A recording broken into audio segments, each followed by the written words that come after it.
scripture today comes from 1 Peter. But you are a chosen people, a royal priesthood, a holy nation, a people belonging to God, that you may declare the praises of him who called you out of darkness into his wonderful light. Once you were not a people, but now you are the people of God. Once you have not received mercy, but now you have received mercy. Dear friends, I urge you, as aliens and strangers in the world, to abstain from sinful desires, which war against your soul. Live such good lives among the pagans, that though they accuse you of doing wrong, they may see your good deeds and glorify God on the day he visits us.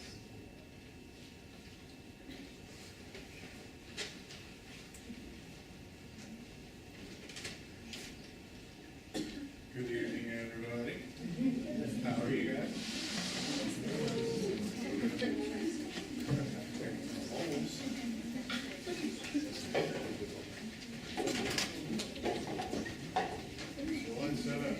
First, I want to say congratulations for everyone, because of midterms, this is really difficult to do. I wasn't going to come, but they wanted me to speak. So give yourself a applause.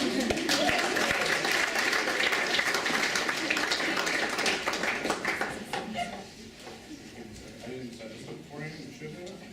Okay. So, for those of you that don't know me, my name is Keenan Castetter. I'm a sophomore education major.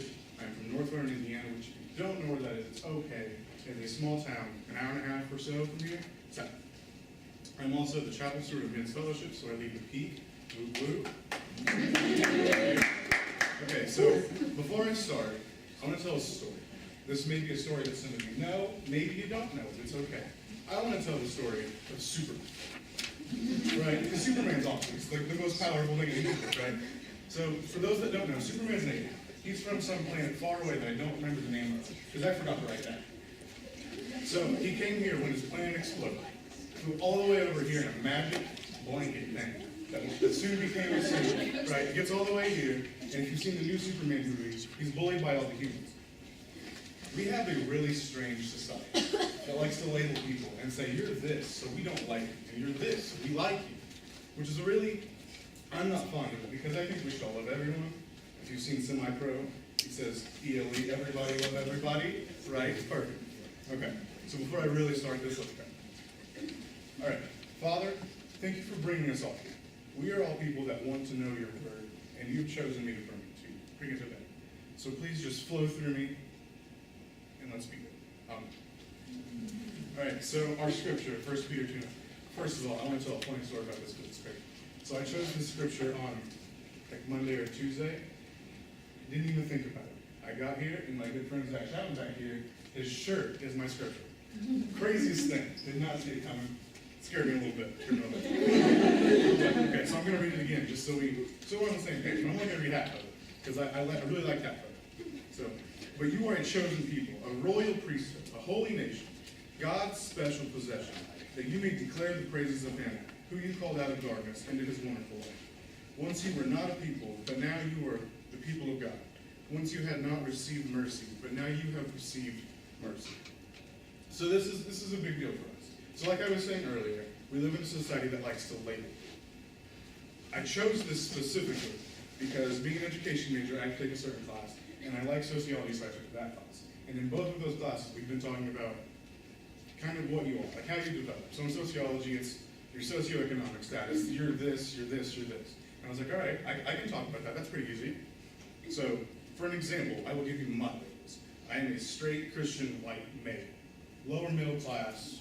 I look like this. It's okay sometimes. The labels that I want to talk about tonight come in 3 different groups. And I'm almost directly stealing this from my sociology professor, so no one tell Brandon Mauser because my goal. So our three goals. We have the achieved status symbols, or labels, which are the ones that you earn, that you choose you get. So stuff like your social status, your sexuality, your religion, stuff like that. You get to choose that to an extent. Don't yell at me afterwards if I'm wrong. There's our second goal, which is the ascribed, which that's the stuff that society kind of gives you. So this one's a little bit of a stretch. So like your intelligence, people tell you you're dumb or you're not. I get told I'm dumb a lot. So bear with me. It'll be a long night if that's what it is. Or your economic status. I heard an awe back there somewhere. Don't worry about it. It's okay. Your economic status is something that's really, pretty much handed to you. You don't choose how much money your family makes. You sort of get to choose how much money you make, but not really. And our third bowl, which is my favorite, the biological bowl. This is the bowl that has your gender, your race, your appearance. That's why I look funny sometimes. But we have that bowl. So in each bowl, I have pieces of paper. Each piece of paper resembles a certain label. So with the first bowl, we have our social status, sexuality, religion, stuff like that. So there's your Christians. Here's your Christians. Muslims. All your other races. Sprinkled in. Gotta make sure not to throw a big piece of paper in there. It's important. Okay. So this big bowl kind of represents what we all are as a community. As a body of Christ. We are just this big brown bowl. You've heard like the term the mixing pot of America, which is what we were a long time ago. Now we're a bigger bowl or whatever.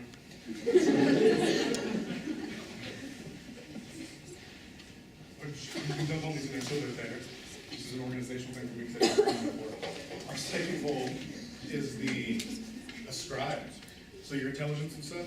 So if you're smart, if you're dumb, kind of smart, you're book smart, but you lack like common sense. You have common sense, but you're not book smart, stuff like that. So we're gonna put all those. We're gonna get all those. We're gonna come back to this sometime. Does it make sense? In the third bowl, you got your genders. So you got boy, girl, trans, all those fun ones that I don't remember because I didn't look them up. All those in our big bowl. All right, so I want to preface before I get too far into this that not every label is necessarily bad. So some labels like your race is something to embrace. You want to embrace your heritage. You don't want to throw that behind because we don't want to be the same thing. We're not robots. We're not clones. We're all different in some way. So make sure you embrace your heritage, but at the same time, don't let it define. Like, don't be this thing. Like, don't be, I don't have an example already, so ignore that. So each bowl is in the big bowl, right? So in each little bowl, I have, what was this one? This was my achievement. So you achieve many things, right? You achieve this, you achieve that. What we are in God's eyes is what's really important. This entire bowl is going to be really important in about a couple of minutes. We'll see. But in the ascribed bowl, the achieved bowl, everything you've achieved in your life, all results to God saying you're perfect. In God's eyes, you are a perfect child. Okay? In the second bowl, your ascribed bowl, which is your intelligence, your economic status, stuff like that. To an extent, those don't matter, because in God's eyes, you're beautiful. You are all beautiful creatures. You're all wonderful, perfect, beautiful creatures. The third bowl, which is biology, I mixed those up. Fifth one. And the third bowl, which is biological stuff, so your gender, your race, stuff like that. You're all loved. We're all loved creatures of God. So what's this? So if we put all of this in here, all of our little labels, all of the things that say who we say we are, what are we? Who are we? So if we look back at the scripture, we'll go back to this again. We're a chosen people, a royal priesthood, a holy nation, God's special possession. So we got that part. That's all named. We're all in the bowl. After that, once you were not a people, so this is the part we're getting to, right? We're not a people anymore. We're all in this big bowl. A nice big bowl. Piece of paper. Or was that? I lost it. Once you're not a people, but now you are the people of God. Once you had not received mercy, but now you have received mercy. So the last big bowl, I wrote an extra piece there. The last big bowl. We are a holy nation, royal priesthood, all of that. With all of our labels. We are all children of God. We are all God's people. We were all created in God's image. All of that fun stuff. We are all children of God. This is going really fast. Which is good. So why am I saying this? Why does any of this matter? Because society gives us labels, which cause hatred, war, even death in some cases. And rather than looking at these labels, we should be looking at our identities through God. So who are you through God? Are you that white, straight Christian man? Are you just that? Is that all you are? Are you, Zach? Are you David? Are you Craig? Are you Robin? Are you You are. You are that. Well, other than